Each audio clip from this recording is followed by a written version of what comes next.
First വന്നു കഴിഞ്ഞാൽ ഇപ്പോൾ ഇവിടെ sales navigation panel sales click ചെയ്ത് കഴിഞ്ഞാൽ മുകളിൽ കിട്ടുന്ന മാസ്റ്ററിൽ ഫസ്റ്റ് കസ്റ്റമറിൻ്റെ ഗ്രൂപ്പ് നമുക്ക് എങ്ങനെ വേണമെങ്കിലും സെറ്റ് ചെയ്യാം. ഇപ്പോൾ പ്ലെയർ സ്റ്റേഷൻ, ലോയൽ അങ്ങനെയാണ് കസ്റ്റമർ ഗ്രൂപ്പ് സെറ്റ് ചെയ്തിട്ടുള്ളത്. കാരണം വെച്ചാൽ നമുക്ക് ആ റിപ്പോർട്ട് എടുക്കുമ്പോൾ ആ ഫിൽറ്ററിങ് വരാൻ വേണ്ടിയാണ് റിപ്പോർട്ട്സിൽ. പിന്നെ അതുപോലെ തന്നെ കസ്റ്റമറിൻ്റെ ഗ്രേഡ് നമുക്കിപ്പോൾ first grade, second grade, VIP അങ്ങനെ പലതും വേണമെങ്കിലും നമുക്ക് കൊടുക്കാം. VIP, ഡിലേ കസ്റ്റമർ അങ്ങനെയൊക്കെ നമുക്ക് ശരിക്കും പറഞ്ഞു കഴിഞ്ഞാൽ എലൈറ്റ്,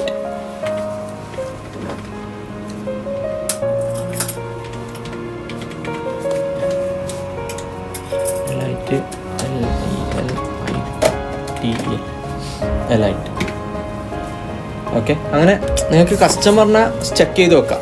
ആ കസ്റ്റമർക്ക് എന്ത് ചെയ്യുക, ഫ്യൂച്ചറിൽ നിങ്ങൾക്ക് ക്രെഡിറ്റ് കൊടുക്കുന്നത് അതിനനുസരിച്ചിട്ട് റെഡ്യൂസ് ചെയ്യും കൂട്ടുകയും ചെയ്യാം. VIP കസ്റ്റമർക്ക് നമുക്ക് എന്ത് ചെയ്യാം, കറക്റ്റ് ഫോളോ ചെയ്യുന്ന കസ്റ്റമേഴ്സിന് നമുക്ക് ആ രീതിയിലുള്ള പ്രൈസിങ്ങും കാര്യങ്ങളൊക്കെ സെറ്റ് ചെയ്യാൻ പറ്റും. പിന്നെ കസ്റ്റമർ മാസ്റ്റർ എന്ന് പറഞ്ഞു കഴിഞ്ഞാൽ നമ്മുടെ കസ്റ്റമറെ ക്രിയേറ്റ് ചെയ്യാൻ വേണ്ടി, അതായത് സെയിൽസ് എന്നല്ലാതെ പുറത്ത് നിന്നുകൊണ്ട് കസ്റ്റമറെ ക്രിയേറ്റ് ചെയ്യാൻ വേണ്ടി നമുക്ക് കസ്റ്റമർ മാസ്റ്ററിൻ്റെ ഇവിടെ പോയിട്ട് ആഡ് കൊടുത്തു കഴിഞ്ഞാൽ പുതിയ കസ്റ്റമറെ ക്രിയേറ്റ് ചെയ്യും. അതേസമയം നമുക്ക് എഡിറ്റ് കൊടുക്കണമെന്നുണ്ട്. ഫോർ എക്സാമ്പിൾ ക്യാഷ് കസ്റ്റമർ എന്നുള്ളത് എഡിറ്റ് കൊടുക്കണമെന്നുണ്ടെങ്കിൽ ഇതെന്ത് ചെയ്യാം, നമുക്ക് ഇവിടെ പോയിട്ട് എഡിറ്റ് കൊടുത്തിട്ട് ക്യാഷ് സെയിൽസ് കസ്റ്റമർ എന്നുള്ളത് ഇപ്പോൾ വേണമെങ്കിൽ റീറ്റെയിൽ കസ്റ്റമർ എന്നാക്കണമെങ്കിൽ റീറ്റെയിൽ കസ്റ്റമർ. ഇവരുടെ കസ്റ്റമറിൻ്റെ ഡീറ്റെയിൽസ് നമുക്ക് എന്ത് ചെയ്യാം, ഇതുപോലെ മാറ്റാം. എന്നിപ്പോൾ ഏത് ഷോറൂമാണോ അല്ല മറ്റു മൊബൈൽ വണ്ണാണോ ആ സെക്ഷൻ, ഇതാണ് കസ്റ്റമർ ഗ്രൂപ്പ്. നമ്മളിവിടെ ക്രിയേറ്റ് ചെയ്ത കസ്റ്റമർ ഗ്രൂപ്പ് ഇവിടെ വരിക. ഓക്കെ. അതുപോലെ തന്നെ നമ്മൾക്കിപ്പം കൺട്രി കാര്യങ്ങളൊക്കെ ഇവിടുന്ന് സെറ്റ് ചെയ്യാം.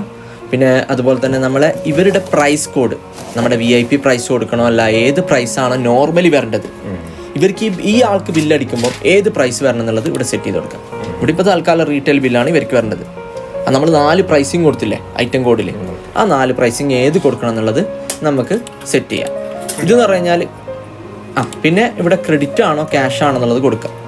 പിന്നെ ക്രെഡിറ്റ് ലിമിറ്റ് ഇപ്പം 10,000 ആണെങ്കിൽ 10,000 ഏത് വേണമെങ്കിലും കൊടുക്കാം. ഇത് കൊടുത്തു കഴിഞ്ഞാൽ പ്രശ്നം എന്ന് പറഞ്ഞാൽ പിന്നെ ഇതിൻ്റെ അപ്പുറത്തേക്കുള്ള ബില്ല് എന്താക്കാൻ കഴിയില്ല, അടിക്കാൻ കഴിയില്ല. ഈവൻ ക്യാഷ് ബില്ലാണെങ്കിൽ റെസിപ്റ്റ് പഴയത് ബില്ല് റെസിപ്റ്റ് അടിച്ചിട്ട് വേണം ക്യാഷ് അടിക്കാൻ. അതാണ് ഇതിൻ്റെ ഒരു റൂട്ട്. അതായത് നമ്മൾ എന്ത് ചെയ്യരുത്, ക്യാഷ് ബില്ലല്ലേ അടിക്കുന്നുള്ളൊരു ക്വസ്റ്റ്യൻ വരരുത്. റെസിപ്റ്റ് അടിക്കാം, പഴയ ബില്ല് പേ ചെയ്യുക, എന്നിട്ട് പുതിയത് വാങ്ങിക്കാം. അല്ലാതെ നമ്മൾ പഴയത് പെൻഡിങ് ഇട്ടിട്ട് പുതിയത് വാങ്ങലല്ല. ക്യാഷ് കൊണ്ടാൽ പഴയത് പേ ചെയ്യട്ടെ, എന്നാൽ മാത്രമേ നിങ്ങൾക്ക് എന്ത് ചെയ്യാൻ പറ്റുള്ളൂ, പുതിയ ബില്ല് അടിക്കാൻ പറ്റുള്ളൂ. ക്യാഷ് വാങ്ങിക്കാം, പഴയ ബില്ലിലേക്ക് പേയ്മെൻറ്റ് അടിക്കാം, റെസിപ്റ്റ് അടിക്കാം. അതായത് പഴയ ബില്ലിലേക്ക് റെസിപ്റ്റ് അടിച്ചതിന് ശേഷം അവർക്ക് പുതിയ ബില്ല് അടിക്കാൻ പറ്റും. അതാണ് റൂട്ട്. അത് എല്ലാവർക്കും ഒന്ന് പറഞ്ഞു കൊടുക്കണം. ഞാൻ കുറേ ആയപ്പോൾ സംസാരിക്കുന്നത് അതിനെക്കുറിച്ച്, പക്ഷെ ആർക്കും അത് മനസ്സിലാവുന്നില്ല. ക്യാഷ് റെസിപ്റ്റ് അല്ലേ എന്നാണ് പറയുന്നത്. ഓക്കെ. അപ്പോൾ ഇവിടെ സേവ് അടിച്ചു കഴിഞ്ഞാൽ നമുക്ക് എന്ത് ചെയ്യാം, അതിൻ്റെ അങ്ങനെയാണ് അതിൻ്റെ പ്രൊസീജിയർ എന്ന് പറഞ്ഞാൽ അത് എല്ലാ കമ്പനിയിലും അതാണ് പ്രൊസീജിയർ. പഴയ ബില്ല് പേ ചെയ്തിട്ടാണ് പുതിയ ബില്ല് അടിക്കുക. അല്ലാതെ പഴയത് അവിടെ കിടക്കട്ടെ ഞാൻ ക്യാഷ് ബില്ല് ഇപ്പം വാങ്ങിക്കാമെന്ന് പറഞ്ഞാൽ അതല്ല റൂട്ട്. പഴയ ബില്ല് പേ ചെയ്യുക, എന്നാൽ നിങ്ങൾക്ക് വീണ്ടും ക്രെഡിറ്റ് എടുക്കാം. അതാണ്. അല്ലാതെ അതിൽ കൊണ്ടുപോയി ക്യാഷ് ബില്ല് അടിക്കുന്നത് പറയരുത്. ക്യാഷ് പഴയതിലടിക്കുക, പുതിയതിൽ എല്ലാം. അതിൻ്റെ പ്രശ്നം എന്താണെന്ന് വെച്ചാൽ പഴയ ബില്ല് അവിടെ പെൻഡിങ് ആയി കിടക്കും. വീണ്ടും ക്യാഷ് വന്നിട്ട് പിന്നെ നമുക്ക് അത് കിട്ടാത്തൊരു ലെവലിലാവും. അതേസമയം പുതിയ ബില്ലുകളാകുമ്പോൾ നമുക്ക് മന്ത്ലി വൈസ് കോട്ട് കിട്ടും. ഓക്കെ. അപ്പോൾ കസ്റ്റമർ മാസ്റ്റർ മനസ്സിലായെന്ന് വിചാരിക്കുന്നു.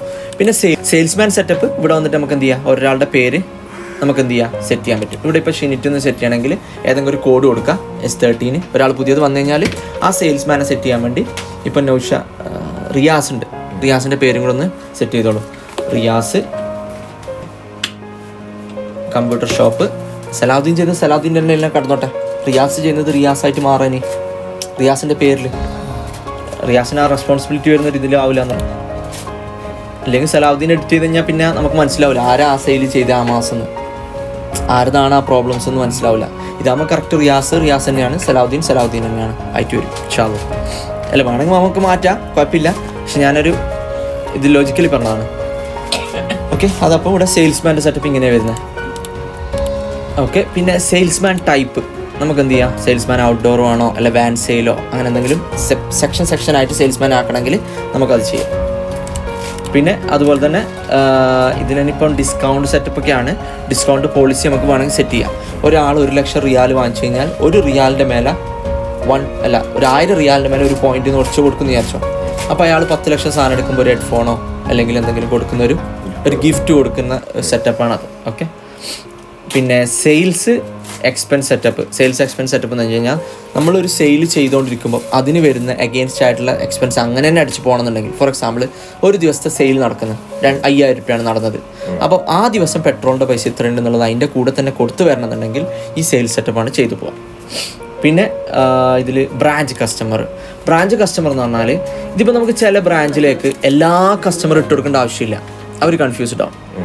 അപ്പോൾ നമുക്ക് എന്ത് ചെയ്യാം, ഈ അവർക്കില്ലാത്ത ബ്രാഞ്ച് കസ്റ്റമേഴ്സിനെ വലിച്ച് ഇപ്പുറത്തേക്ക് ഇട്ടിട്ട് അവർക്ക് കാണാൻ മാത്രം അവരെ കസ്റ്റമറെ മാത്രം ആക്കി ഫുള്ള് സെലക്ടോൾ അടിച്ച് ഇപ്പുറത്തേക്ക് അടിക്കാൻ അവരെ കസ്റ്റമറെ മാത്രം അങ്ങോട്ടേക്ക് ഇട്ട് കൊടുക്കുക. അപ്പോൾ എന്താവും, പിന്നീട് ഒരു സംശയത്തിനോ ഒരു പ്രശ്നങ്ങൾക്കോ അവിടെ വരില്ല. ഞാൻ അറിയാതെ അപ്പുറം അടിച്ചു പോയി, അറിയാതെ ഇപ്പുറം അടിച്ചു പോയി, ആ ഒരു വിഷയം വരില്ല. അവരെ പേര് മാത്രമേ പിന്നെ വരുള്ളൂ, ബ്രാഞ്ച് കസ്റ്റമർ.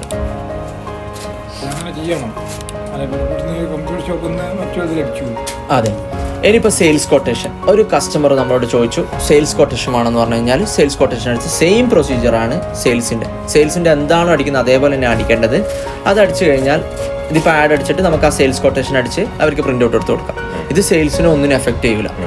ഇത് അഥവാ ആരെങ്കിലും സെയിൽസ് കൊട്ടേഷൻ ചോദിക്കണം, ഓക്കെ അതെ കാണിച്ചു കൊടുക്കണം. ഓക്കെ.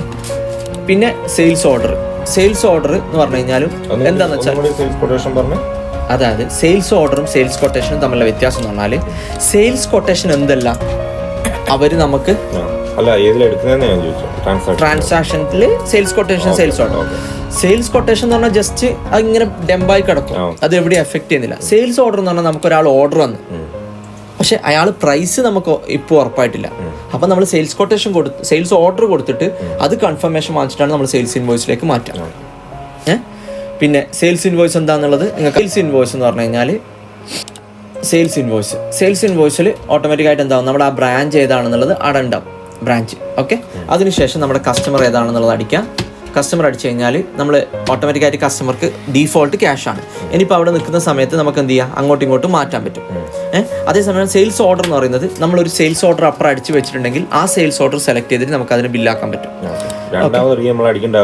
ഇല്ല അത് ഓക്കെ ആണെങ്കിൽ ജസ്റ്റ് കൺവേർട്ട് ചെയ്യാം ഇവിടുന്ന് എടുത്തിട്ട്. അതേപോലെ കൊട്ടേഷൻ നമുക്ക് കൺവേർട്ട് ചെയ്യാം. കൊട്ടേഷനും ഓർഡറും തമ്മിലുള്ള വ്യത്യാസം എന്ന് പറഞ്ഞു കഴിഞ്ഞാൽ കൊട്ടേഷൻ എന്ന് പറഞ്ഞാൽ നമ്മൾ അങ്ങനെ കൊടുക്കും. ഓർഡർ എന്ന് പറഞ്ഞാൽ ഒരാൾ നമുക്ക് ഓർഡർ തന്നു കഴിഞ്ഞാൽ മാത്രമേ അതിന് കൊട്ടേഷൻ തിരിച്ചയച്ചു കൊടുക്കലാണ്. അതായത് നമ്മൾ ഫ്യൂച്ചറിൽ ഒരു വലിയ ഹോൾസെയിലായി മാറുന്നു, അയാൾ നമുക്ക് ഇങ്ങനെ ഓർഡർ വേണമെന്ന് പറയുന്നത്, എന്നിട്ട് സെയിൽസ് പോയിട്ട് ആരും അടിക്കില്ല, കൊട്ടേഷനിലും അടിക്കില്ല. കൊട്ടേഷൻ എന്ന് പറഞ്ഞാൽ കുറച്ച് കൂട്ടിയിട്ട് അടിക്കാം. സെയിൽസ് ഓർഡർ എന്ന് പറഞ്ഞാൽ നമ്മൾ എന്താണോ നിലവിലെ പ്രൈസ് അതിനകത്ത് തരുള്ളൂ.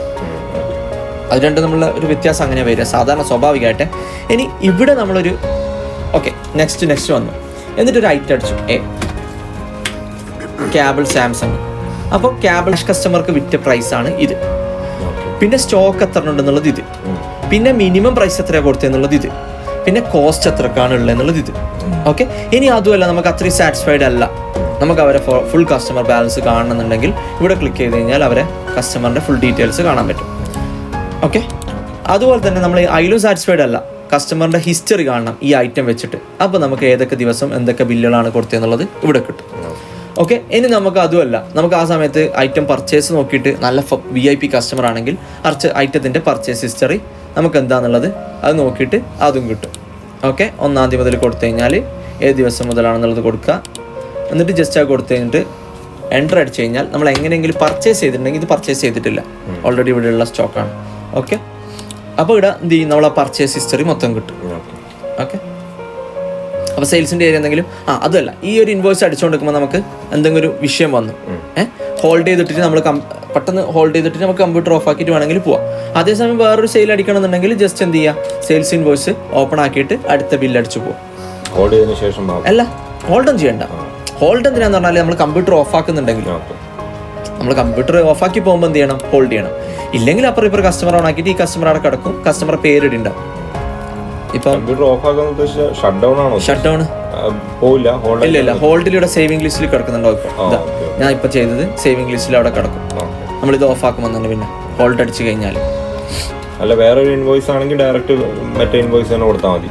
മറ്റേ ഇൻവോയ്സ് കയറിയിട്ട് അടിച്ചാൽ മതി. ഇപ്പം ബിസി ടൈമിലാണെങ്കിൽ ഒരു സെയിൽസ് ഇൻവോയ്സിന് പറയണ്ടല്ലോ. ഓക്കെ. ഇനി നമ്മൾ സെയിൽസ് റിട്ടേൺ അധികം നമ്മുടെ കസ്റ്റമർ പറയുന്ന ഒരു പ്രോബ്ലംസ്, നമ്മളെ സ്റ്റാഫ് പറയുന്ന ഒരു പ്രോബ്ലംസ് ആണെന്ത്, നമുക്ക് ആ ഇൻവോയ്സ് ഒന്നും അറിയില്ല, നമുക്ക് ഏത് ഐറ്റംസ് ആണ് അതിൽ വന്നിട്ടില്ലെന്ന് അറിയില്ല. അപ്പോൾ നമ്മളിങ്ങനെ സുമാർ അടിച്ചു പോകുന്നു. ആ ഒരു പരിപാടിയില്ല. നമ്മളപ്പോൾ നേരെ എന്ത് ചെയ്യുക, നമ്മുടെ സ്റ്റാഫിനോട് പറയാം എന്ത് നമ്മുടെ ടീംസിനോട് പറയാം, എന്ത് നിങ്ങൾ ഐറ്റംസ് ഏതാണെന്ന് എന്നോട് പറ. അപ്പോൾ നമ്മൾ എന്ത് ചെയ്യും, ആ ഐറ്റംസ് ജസ്റ്റ് എന്ത് ചെയ്യും, അടിച്ചു നോക്കും ഇവിടെ. ആ ഐറ്റംസ് ആർക്കൊക്കെ വിറ്റ് എന്നുള്ളത്, ഏതൊക്കെ ദിവസം മുതൽ ഏതൊക്കെ ദിവസം വരെ ആർക്കൊക്കെ വിറ്റ് എന്നുള്ളതിൻ്റെ ഡീറ്റെയിൽസ് ഫുള്ള് ഇവിടെ കിട്ടും. ഓക്കെ, ഇനി വേണമെങ്കിൽ നമുക്ക് ആ ഏത് കസ്റ്റമറാണ് വന്നതെന്ന് വെച്ചാൽ ആ കസ്റ്റമർ സെലക്ട് ചെയ്തിട്ട് അവർക്ക് അടിച്ചാൽ മതി. അതിനുശേഷം നമ്മൾ എന്ത് ചെയ്യുന്നത്, ഈ ഇൻവോയ്സ് ആണെന്ന് വിചാരിച്ചോ, ഈ ക്യാഷ് കസ്റ്റമർക്ക് കൊടുത്തൊരു സാധനമാണ്. അപ്പോൾ ഒരു ഇൻവോയ്സ് സെലക്ട് ചെയ്യുക, നേരെ ഇവിടെ പോവുക, സെയിൽസ് റിട്ടേണിൽ പോവുക, പേസ്റ്റ് അടിക്കുക. അതിനുശേഷം എന്ത് ചെയ്യുക, ആ സെയിൽസ് റിട്ടേൺ അടിച്ചു കഴിഞ്ഞാൽ അവർ വാങ്ങിച്ച സാധനത്തിൻ്റെ ലിസ്റ്റ് ഇവിടെ വരും. അതിനുശേഷം ഇത് ഒന്നെടുത്തിട്ടുണ്ട്, അപ്പോൾ ഇത് നമുക്ക് റിട്ടേൺ അടിക്കണമെങ്കിൽ അതിലൊന്നും അടിച്ചിട്ട് ജസ്റ്റ് സേവ് അടിച്ചു കഴിഞ്ഞാൽ ആ ബില്ല് റിട്ടേൺ ആയി, ആ ബില്ലിൽ നിന്ന് ആ സാധനം റിട്ടേൺ ആയി. ഓക്കെ, അതായത് ഏത് ബില്ല് റിട്ടേൺ ആക്കിയാലും അതിന് റെഫറൻസ് വേണം. ഏത് ബില്ല് എന്തുകൊണ്ട് റെഫറൻസ് വേണം. എന്നിട്ട് ഇവിടെ കമൻ്റ് അടിക്കാൻ പറയണം നിർബന്ധമായിട്ടും. ഡാമേജ് പീസ് ആണെങ്കിൽ ഡാമേജ് പീസ് ഇന്ന ആളെ ഏൽപ്പിച്ചു, ഡാമേജ് പീസ് റിട്ടേൺ ചെയ്യാൻ വേണ്ടി ഈ കമൻറ്റ് ഇവിടെ വേണം. ഏത് ദിവസം വന്നു എന്നുള്ളത് നമുക്ക് സിസ്റ്റം നോക്കി മനസ്സിലാക്കാം. നമ്മളെ ഡാമേജ് പീസ് ഇവിടെ പെൻഡിങ് കിടക്കും, നമുക്ക് കറക്റ്റ് മനസ്സിലാവും എന്ന് ദിവസം ഏത് കസ്റ്റമർ തന്നു, എന്തായിരുന്നു അതിൻ്റെ റീസൺ, എന്നിട്ട് അത് നമ്മൾ ഇന്ന കാര്യത്തിന് വേണ്ടി കൊടുത്തു എന്നുള്ളത് കമൻറ്റ് ഇവിടെ കൊടുക്കാം. സെയിൽസ് റിട്ടേൺ നിർബന്ധമായിട്ട് കമൻറ്റ് വേണം. ഇതിലൊരു എളുപ്പം എന്താണെന്ന് വെച്ചാൽ നമ്മൾ സെയിലാക്കിയ ബില്ല് ഇൻവോയ്സ് സെലക്ട് ചെയ്ത് ഇങ്ങോട്ട് പേസ്റ്റ് ചെയ്യാം. അതെ, അതിൽ എഡിറ്റ് ചെയ്യാം. നമ്മൾ അടിക്കേണ്ട ആവശ്യമില്ല. അല്ല, അടിക്കാൻ പാടില്ല അങ്ങനെ ഇനി ഫ്യൂച്ചറിൽ. ഇപ്പൊ പഴയ ബില്ലാണെങ്കിലാണ് ഞാൻ തൽക്കാലം എന്താ പറഞ്ഞത്, അങ്ങനെ അടിച്ചോന്ന് പറഞ്ഞത്. പക്ഷെ ഇനി പഴയ ബില്ലില്ല, ഒരു മാസമായി തോന്നുന്നു ഞാൻ അവിടെ വന്നിട്ട്. അല്ല, ഇനി വേണ്ടല്ലോ, പഴയ ബില്ല് അങ്ങനെ കുറവേലുണ്ടാവുള്ളൂ. ഇനി എന്തായാലും റെഫറൻസ് നിർബന്ധമായിട്ട് പറയാം. നിങ്ങൾ സെയിൽസ് റിട്ടേൺ നോക്കുമ്പോൾ, റിപ്പോർട്ട് നോക്കുമ്പോൾ നിർബന്ധമായിട്ട് റെഫറൻസ് വേണം അതിന് കേട്ടോ. റെഫറൻസ് ഇല്ലെങ്കിൽ അവരെ വിളിച്ച് ചോദിക്കുക, അത് എപ്പോൾ കൊടുത്തതാണ്, ആ സിസ്റ്റത്തിന് കാണിച്ചു തരാൻ പറയാം. എല്ലാത്തിനും ഒരു തരീക്ക് ഉണ്ടായിക്കോട്ടെ. അപ്പോൾ സെയിൽസ് റിട്ടേൺ ആയി. ഇനി വരുന്നത് കസ്റ്റമർ റെസീപ്റ്റ്. കസ്റ്റമർ റെസീപ്റ്റ് എന്ന് പറഞ്ഞു കഴിഞ്ഞാൽ ഞാൻ പ്രത്യേകിച്ച് പറയണ്ടല്ലോ, അതായത് 2 ടൈപ്പ് ഓഫ് റെസീപ്റ്റ് വരും. ഒന്ന് കസ്റ്റമർ അഡ്വാൻസ് തരാം. ഇനിയിപ്പോൾ റാക്കിക്ക് ഒരു 10,000 കൊണ്ട് തരുന്നത്, അത് കസ്റ്റമർ റെസീപ്റ്റ് അല്ല, അത് ജനറൽ ലെഡ്ജറിൽ ഷാഹിദ്ക്ക് പറഞ്ഞുതരും ഇൻഷാ അല്ലാഹ്. ഇത് കസ്റ്റമർ റെസീപ്റ്റ്. കസ്റ്റമർ റെസീപ്റ്റ് നമ്മളിപ്പോൾ ഒരു കസ്റ്റമർ അസ്രൽ ജവാല് അല്ല മൂഡ് ജവാല് അപ്പം ഇതിന് ഇപ്പം ഈ ഒരു ഇതിപ്പം നമ്മൾ ശ്രദ്ധിക്കേണ്ട ഒരു കാര്യം എന്ന് പറഞ്ഞാൽ ഇത് ഏത് ബ്രാഞ്ചാണെന്നുള്ളൊരു വിഷയമാണ്. ഇവിടെ പെട്ടെന്ന് നമുക്ക് കാണിച്ചു തരൂല.